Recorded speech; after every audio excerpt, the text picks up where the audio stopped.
Hey everyone, if this is the first time you've listened to this podcast, I want to ask you to like and subscribe. I'm just glad you're here. I'm glad you're listening, and I'm glad you're a part of what God is doing through this podcast. With that said, let's get started. Welcome to the MercyCast, where we are learning the art of compassion through the adversity of life. I'm your host, Raleigh Sadler. We talk about so many pain points in this podcast, and one of the things I really want to address this week is longing. We all have unmet needs. We all have things that we yearn for that have never come. Some of us feel like God has failed us. You may have never gotten that dream job. You may have never found that true love.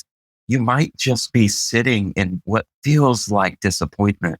But I want to encourage you, there's something at work. God is at work, even when you can't see him at work. He is doing things in the background. It's hard sometimes to believe that. Because when you've been burned a few times, it's easy to feel like God has failed you. It's easy to turn away. It's easy to try to do things on your own without him being involved. So if you're mourning something that hasn't happened yet, or you're mourning something that you got a taste of, but then it disappeared or dissipated, I want to encourage you to tune into the rest of this episode because I've got a great guest today. Today, I'm joined by Rebecca George. She is an author, a podcaster, a speaker. She's written the book, Do the Thing, as well as the new book, You're Not Too Late. And she is the host of the Radical Radiance podcast. Rebecca, welcome to the MercyCast. Raleigh, I'm excited to be with you today. This is going to be an awesome conversation, I can already tell. Yeah, because we were talking a few minutes ago offline, and it was one of those things where Rebecca and I were just connecting on everything. And so I'm like, oh yeah, this is going to be good. And this idea of longing. Yeah. What led you to write this? Yeah. So you mentioned my first book, Do the Thing, was about how we take the gifts and talents that God has given us and use them for his glory. I loved writing about that and getting to market a message about that. As I thought about what was next for me with writing, this area of longing kept coming up. Like, okay, yeah, I'm faithfully following that path God has for me, but also it's maybe not happened for me yet, right? And so I would talk to readers and have conversation after conversation about whether it was a relational longing, a vocational type of longing.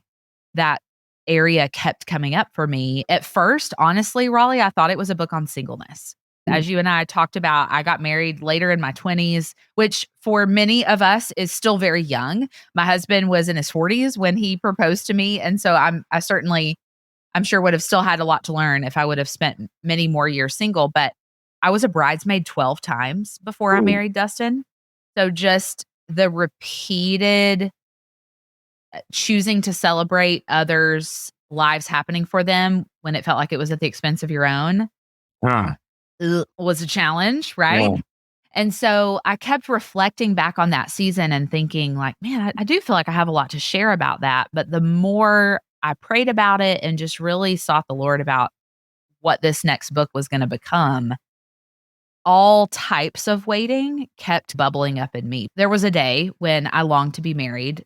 God did provide. I got married 6 years ago. And as soon as I got married, the next desire, the next longing kind of surfaced, right? As soon as you get married, people start asking you when you're having babies, right? Longing kind of leads to more longing, which I found in my own life and in the lives of others. I just became passionate about discovering what are the things that we face in the waiting and in the longing, and what does it look like to turn towards a biblical perspective on that so we can experience joy, hope, and redemption even when we're still longing for things this side of eternity. Tell me more about this idea of longing leading to more longing. As soon as I got married, I desired to start a family with my husband, desired to grow a business and things like that. And I think it's part of living in a broken world, right? If we zoom out and think about the redemptive story God is writing, things are not as they were in the garden, as he created them in perfect fellowship and communion with him that was severed because of sin. So we now live in this brokenness as we pursue our relationship with Jesus. and await his return, where he will come back and restore all things. We will have no need for hope. We will have no need for battling sin and earthly longings as we experience now. But we're kind of in between two Edens, if you will. It's not as it was and it's not as it will be. And so because of that, we live in brokenness. Because of that, we have to wait on things all across our lives, whether it be the desire to become a grandparent or the desire to restore a broken relationship. Longing can take on so many different forms. I don't know that we'll perfectly solve for that this side of heaven, but I think for me, what I've done with that longing has been what's mattered. And I've not at all done it perfectly, but I think I've learned a lot in the past when I've experienced longing. And then as I look to the future, I've done a lot of reflection on like, I really let that envy get in the way. Or, I really let my desire for what I wanted my life to look like cloud the way I saw a certain season, if that makes sense. It does make sense. And you mentioned this idea of always being a bridesmaid and never a bride. That anguish had to be a lot because, yes, you're celebrating people, but you're thinking deep down, when is it going to be my time? When am I going to be celebrated? And you don't want to be envious. Right. But there is that kind of thing. And so, since you've already kind of mentioned a little bit about you and your husband and your story, I'd like to ask, what did it look like to wait well for you two? Yeah. I'll first say we did it like so imperfectly. That's what I'm talking about. Which is why this book is needed. Like why this book was needed for my heart, right? Like I wrote the book that I wish I would have had 10 years ago. I got involved in my local church. I served. I figured out what my passions were and I went after them. I was unafraid to do that. Like, I'm going to wait around and see if I get married and then pursue that thing in the future. I lived my life. There it is. Despite the envy, despair, and doubt that came along with that longing, I think I was unafraid to live in the midst of it. And I'm grateful for that. I look at friends who got married in their early 20s and had all their babies before they were 25. Their life looks so different from mine. Not good, not bad, not indifferent. I'm grateful for the life that God gave me in those years because it has molded, refined, and forged me into the woman that I became and am becoming, right? And I think that's an important piece of it. I would be curious your perspective on that in your 40s, like in a similar vein, right? Well, thank you for asking because as you're talking, I'm thinking about this dichotomy, right? This idea of waiting. But while you're waiting, not waiting. You're not waiting to live anymore. And I think I spent so many years, like 20, 30 years, just waiting to live, waiting to buy that pot and pan set because I was like, well, when I get married, I'm going to get all this stuff. Waiting to get that toaster, waiting to go on that trip. So many people are waiting for retirement with their spouse, but by the time they get to retirement to travel or to do the things they wanted, they're too tired to do it. So what would it look like to do it now? And so, a couple of years ago, I learned, I don't think I've said this on the podcast before. I don't think I knew what acceptance was before I hit rock bottom a couple of years ago. And then I accepted where I was. I accepted the good and the bad. I accepted them both as gifts, things that were teaching me. It was hard. I had to confess, this is where I'm at. But in accepting that, I got to a point where I'm like, okay, I'm single. I want to change that. But it's going to change when it's going to change. So what is it that I want to do? And I started living. I started traveling. I started doing the things I've always wanted to do. And what's cool is when you just start doing the things and you start resting in who God is for you and you start looking to Jesus in a new way as, hey, here's where I am. This is what I'm bringing to the table. Here's my brokenness. And God, I just ask you to meet me here and inviting him into that. I've heard so many people say, well, when you're running towards Jesus, it's a triangle. And then another person's running towards Jesus and then you meet. Right. And then you Isn't that cute when you're single to try to have appreciation for that metaphor? I wonder. True, though. I think it's true. It's true. Yeah. And there's something there when you just stop waiting but you're waiting. Can I jump in with a story? Uh-huh. Okay.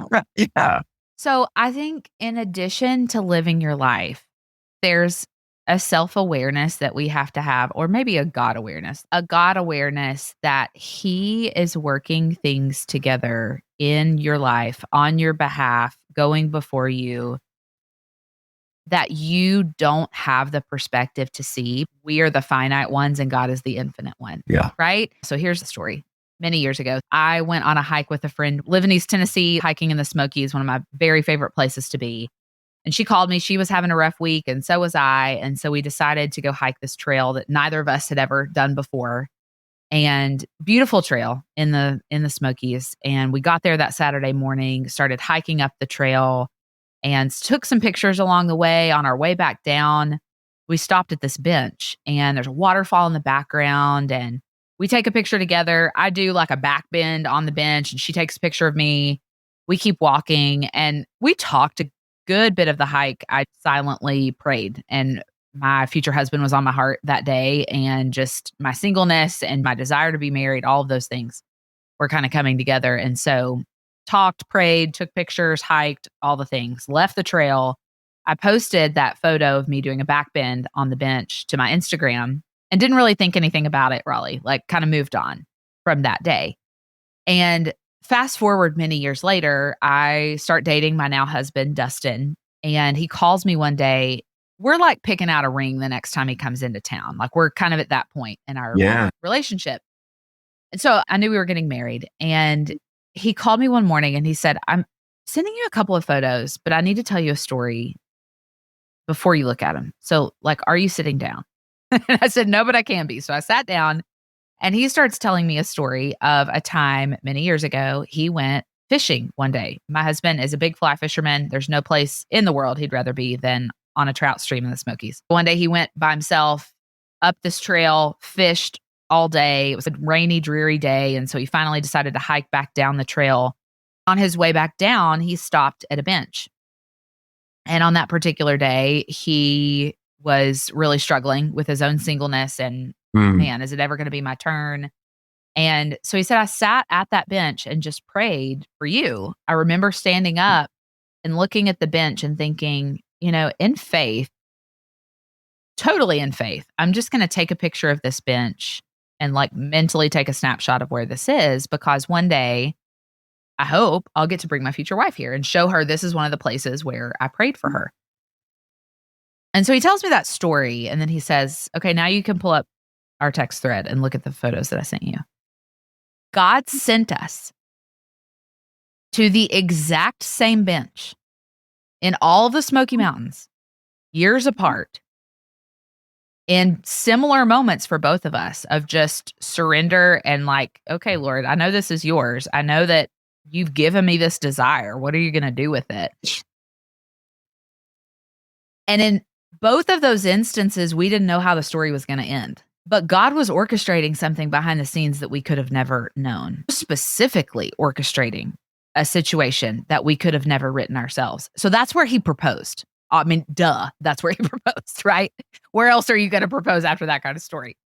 And so I say that to encourage people listening, whether it's marriage that you're longing for or not, God writes really good stories. And no matter how he plans to work your particular situation out, there's a vantage point that he has that we can't see today, but he is writing a story. And you know what's funny about these stories is they're way better than what Hollywood can produce. Right? And I know. we often want to settle for the Hollywood story. We see this and we're like, "Oh my gosh, that's beautiful. Why can't I have that?" And now we're doing this comparison thing and we can't actually appreciate what's going on in our lives. Mm-hmm. I love this story because I think many of us have had those moments where we're brought to this point of desperation in our longing and we say, "God, this is where I'm at.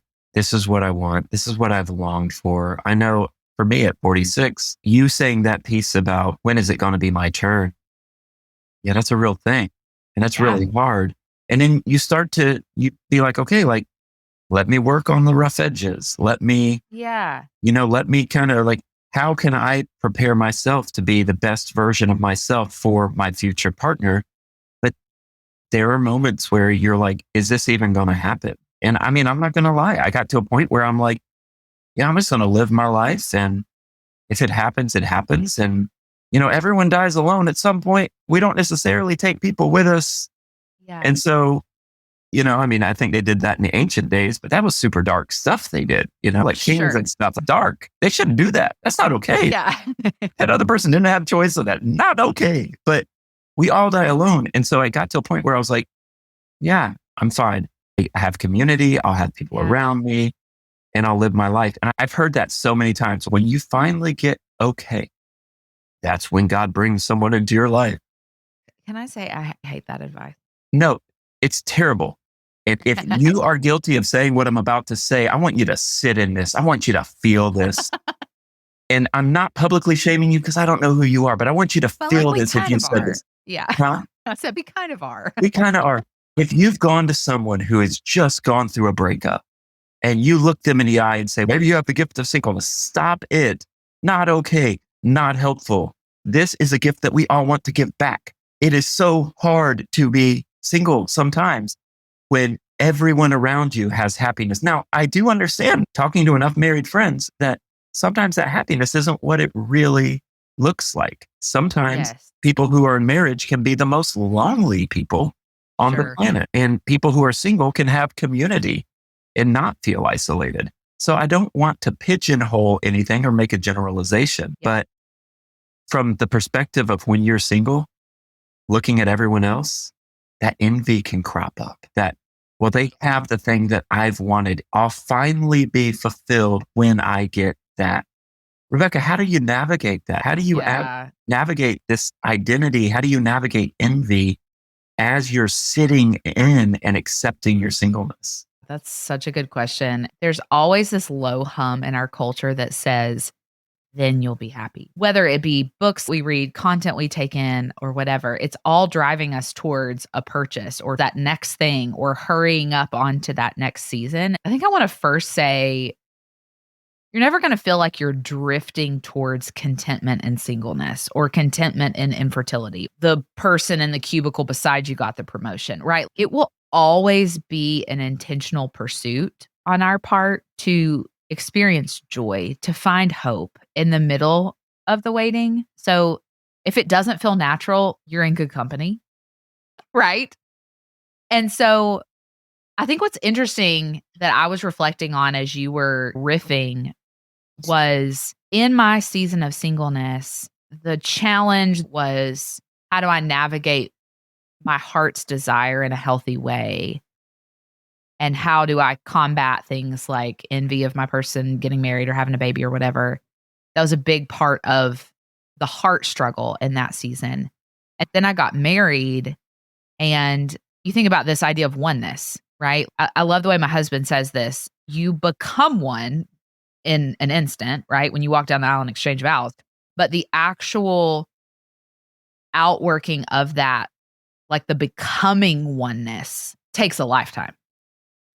Singleness and now in marriage, God was always and still is taking me on a journey of refining me, of molding me more into the likeness of Jesus. Particular to the single season, that looked like showing up with joy and asking God for that when I didn't have it, like asking him to grant me that for my friend who was getting married and I was having to plan the bachelorette party or go to the shower alone or go to their wedding and walk down the aisle in a dress that wasn't white, whatever that moment was, kind of pre-deciding, okay, I'm going to hold my longing in one hand and I'm going to hold the joy that I have for the gift that God has granted my friend in the other hand. And I can do both imperfectly. But there was a lot of that like nuance of holding both. Yeah. Right? Yeah. And as you were talking, I thought about my 20s when I stopped going to weddings because everyone was getting married, Yeah. so and hard. And some of those folks have gotten married again, and it's like, Yeah. and I'm not making fun of that. I thought I stopped going to their weddings because I was like, everyone's finding the perfect spouse. And I was a bit of a perfectionist. I'm like, everyone's finding their perfect person and I can't. And what's wrong with me? And then come to realize, no, the reality was not everything was perfect and it was messy and it was hard, but I avoided it. I stopped going to weddings. Over time, I start seeing that some of those people and they're working on their own stuff and they heal and they meet someone else and that marriage is actually going well, and it's just Yeah.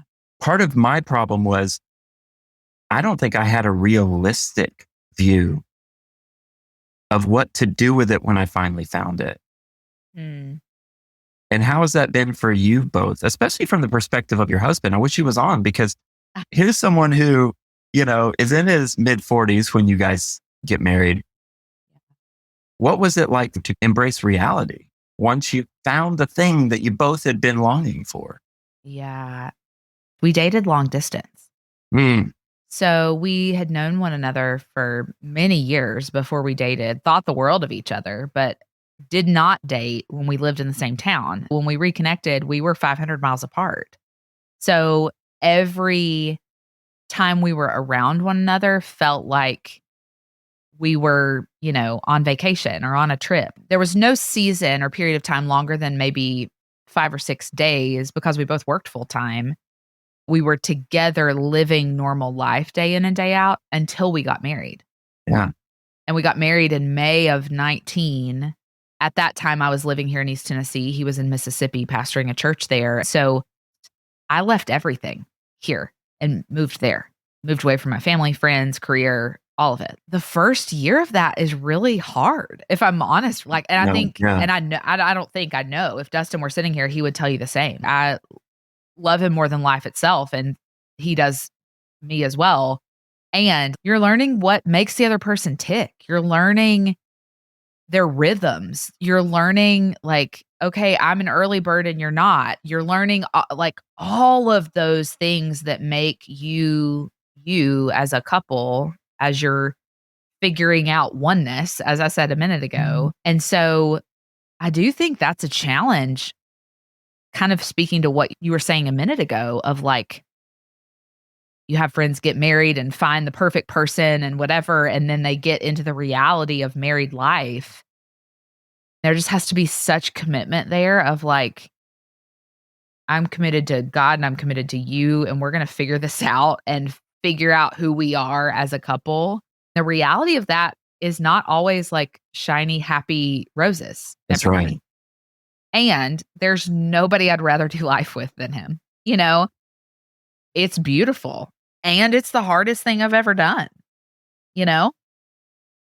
I love that because I don't think many of us are prepared for reality, especially when we're thinking about love, because Hollywood doesn't necessarily prepare you for reality. Oh, absolutely not. The Yeah. books we read, some of the art we consume, it doesn't prepare us for reality. It doesn't prepare us for the fact that you got to walk through the trenches to get to the mountain. Yeah. And then sometimes the most beautiful place is in that trench. It's in that valley. The mountain is great, but once you're up there for 5 minutes, you're like, okay, seen this, where to next? Mhm. And it's in that daily grind sometimes that we find beauty. And I think that's why I brought up some of my friends who their first marriages didn't make it, because I don't think any of us were prepared for reality. I know I wasn't. It wasn't until I embraced reality and became much more self-aware and kind of saw kind of what I am bringing to the table that I was able to be like, okay, I accept this. I accept that sometimes I do this. I accept that I've had this view. I accept it. I don't like it. And that's okay. But once you accept something, you're able to actually see it Yeah. and to do something about it. And when we accept reality of, yeah, I'm single, I don't love it. But what am I going to do with my singleness? Maybe right now this is a gift. And then actually learn to trust God in a way that's more than just cool words that you're telling people, but in a gritty, nasty, true, real way of Yeah. being like, okay, if this is going to work out, he's got to do it. Because how many of us have done online dating and been like, man, I've met some cool people, but also like There's it some weird wasn't people. great. Yeah. It's rough out there. I talk to friends all the time who are in their 40s and they're like, I'm about to get off all the apps because it's just awful. Yeah. You spend a lot of money to get people who just don't like you. I can find people who don't like me just by walking outside. I don't need to pay money to get people to like me. Exactly. I, for some reason, was thinking about this story as you were sharing about that. We don't love the tension and the nuance of struggle, right? We would love to just meet our future spouse today, tomorrow, get married, never have to experience longing. Again, because our hearts yearn for the perfection that one day we will experience when God comes back and restores all things. So while we're in the meanwhile, the story that made me think of was when Dustin and I got married later that fall, we went to Israel. Have you ever been to the Holy Land? Yeah. Okay. So you see olive trees everywhere you go. In the Garden of Gethsemane in Bethlehem, we went to the place in Bethlehem where they carve all the beautiful statues and everything. And Dustin is the green thumb kind of guy in the George family. I am not. I started noticing him noticing all of these olive trees, and I could see his wheels turning. And he did some research to see, like, does an olive tree exist that would potentially grow in the culture where we lived in the Deep South, which is a tall order because it is very humid in Mississippi. And he found this one species of olive tree. It's called the Arbequina. And in his research about the Arbequina, he found this term that people use when they talk about olive trees, and it's called chill hours. Basically, what that means is every olive tree species has a certain number of hours that it has to withstand cold temperatures in the winter in order to produce fruit. If it has not enough chill hours, it won't produce fruit. And if it has too many, it also won't produce fruit. When we got home from Israel, he ordered a couple of like baby Arbequinas and planted one of them in the backyard, and it kind of leafed out over the years that followed. And I can remember when this book was kind of in concept form, I was sitting on the back porch one day and I was looking out at that Arbequina in the backyard and just remembering all of that research and all that he'd learned. And I was thinking about chill hours, and I thought, like, isn't that our season of longing? Like, don't we look at our situation, our desire for marriage, our desire for fill in the blank, and go, yeah, but like, can I bear fruit? Can I experience that without me having to deal with chill hours? I want to have the fruit, but I don't want the chill hours to receive the fruit. And I think that's kind of a good way to couch longing, right? Sometimes our longing is chill hours, but it's those chill hours that mold us and refine us and shape us. What God intends when we do get to experience that thing or whatever he has next for us. For me in my own life, those chill hours have been necessary. That is so good. And I'm reminded of a scripture, Hebrews 5:8, that says, it was talking about Jesus. Although he was a son, he learned obedience through that which he suffered. And I think, Christ lived, he died, he rose for us to make us right with the Father, to make us right with God. And that is the beauty of the gospel. But I think oftentimes we can miss the fact that here is the second person of the Trinity. This is Jesus, and he's learning through those chill hours. He is crying in the Garden of Gethsemane. Some say like tears of blood or sweating blood. I mean, he's having a crisis of the soul in a sense. This is an intense moment. But he accepted it. Not my will, but your will. There is that moment of, and it is so awful, it is so scary, and it is so real, of surrender. And that is one of the things for me that is scary. That word scares me. How do we navigate surrender? Because I think it's important for Christians. I think it's important for everyone. Yeah. But Rebecca, how do we do that? Yeah. Man, that's the question of the day, right? Particular to longing, what happens so many times, I'll just speak for myself, is I desire that thing to an extent that I have superimposed the position of that thing and my desire for it in my life on a pedestal that is meant for God alone, right? Which, dare I say it, that is idolatry, right? Like I've elevated that thing to a place where I'm ruminating on it. That is my pursuit. That is what I'm chasing after. And so I think for the conversation we're having today, I think what surrender looks like is going, okay, wow, Lord, I have given this thing a place of prominence in my life that's meant only for you. So, number one, I'm going to recognize that. Number two, I've got to untie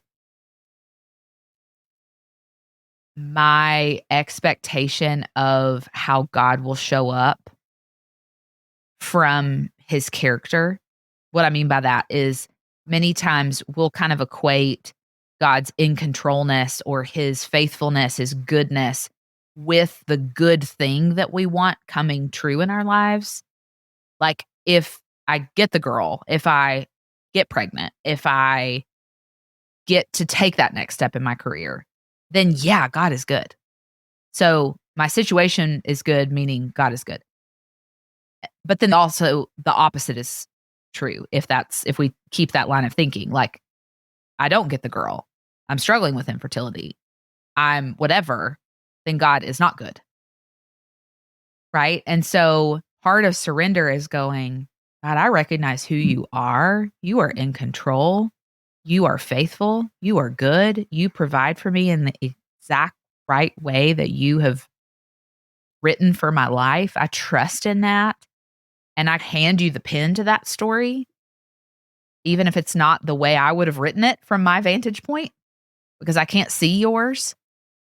And I think it's that willingness of going, I recognize who you are, even in the valley, even in the longing. And I trust you. Like, if I say that you're in control, I say that you're unchanging, I say that you're faithful. Well, you're faithful in the waiting too, you know? So I think it's willingness to recognize when we've allowed something to become an idol and being willing to confront that and release it to God. And I think what you're also saying is it's a willingness to trust God and trust that he has your best intentions at heart. Yes, no matter the outcome. And then when you receive that thing that you've asked for, because I can't tell you, as a 46-year-old single man, how many times I've prayed for that.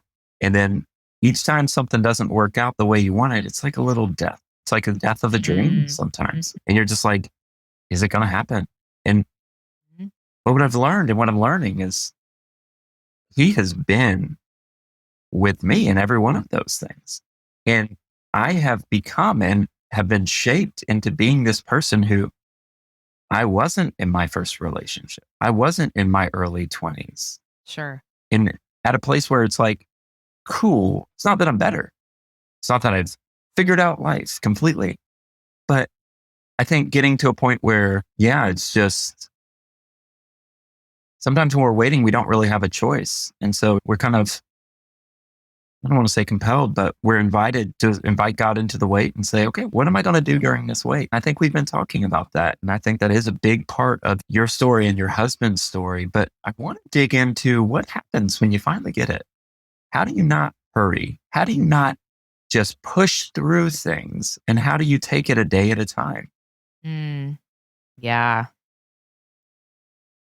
That is so challenging, right? Like, because especially I think when you maybe meet the person and you've been dating a while and you think, yeah, this person is the one. Meanwhile, even in the fruition of the longing, where maybe you sense that God is leading in this direction, but like we're not married yet, right? So, and even just a couple years ago, we moved back to East Tennessee. And I can remember in the interview process when Dustin was interviewing for this lead pastor position, we had to challenge, is this God providing, or is it like our selfish desire to move back?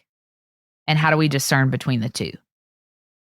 And there was a lot of just really begging the Lord to give us confirmation, to let other people speak into it, take things slow and really discern, like, is this the right opportunity for us in a vocational sense? I think anytime we switch jobs, make a career pivot, there's a lot of that angst in the pursuing of it. When you meet the person, when you're, seeing the longing come to fruition, it is natural for our hearts to hurry up. It will never drift towards a realistic, helpful pace as it pertains to that, So I think the first thing that comes to my mind there is savoring it. Mhm. Like, if you've Yeah. waited so long to experience it, don't Wow. let that season pass you by, right? Notice the everyday moments. I remember when we first got married, there was a Tuesday night, and I had tried a new recipe, and it was a really awesome recipe, and we just got to enjoy a dinner together. Those are things we didn't get to do even when we were dating. And so just taking a moment to go like, "Man, thank you, God." Like, there were so many days when I would have given anything to experience the reality of everyday life in a marriage. And so I don't wanna miss it now that I'm there. So I Man, I think more than any, like, do these 5 things that I could share, I would just say, like, don't be so weird about the fact that it's finally happened that you just miss it. Like, savor every moment of it. that's so good. Just being present in that moment, enjoying that moment, not rushing through that moment, and both partners reminding one another of, hey, we're in this together. Let's take it slow. We're not in a race. Everyone's time period's different. Yeah, Some people may meet and get married within 6 months. Some yeah, people may do the 5-year engagement. Everyone is different. Maybe there's benefits and negatives to every approach, but I think finding your rhythm, but also finding your person in the daily, mhm, saying, okay, I'm here. What does God have for us? What are we being yeah, invited to? And not necessarily over spiritualizing it, but know that God is present. And even in your waiting, God is present and you have what you need when you need it. This conversation has been really good for me, and it's been really illuminating in these last moments. How would you encourage people they're in the throes of it? They're longing. They want this thing that they have been praying for so long, whether it's a job, a spouse, a house, whatever. I'm starting to rhyme like Dr. Seuss. But what would you encourage them with? yeah. Can I read something? Hmm. Okay. There's a little passage in the introduction of the book that I keep coming back to as you're saying that. Find it. All right. I'm going to skip around a little bit, but I'll start here. Longing comes in different forms and is no respecter of persons. No one escapes its grip. Somehow, there's at least a little bit in each of us. It has marked my life at every turn, and I've struggled to understand the fine line between my earthly desires and God's will. Because you hold these words in your hand, I want to press hard against the urge to tie your heart's desires into a neat bow. This would be incredibly unkind of me as an author.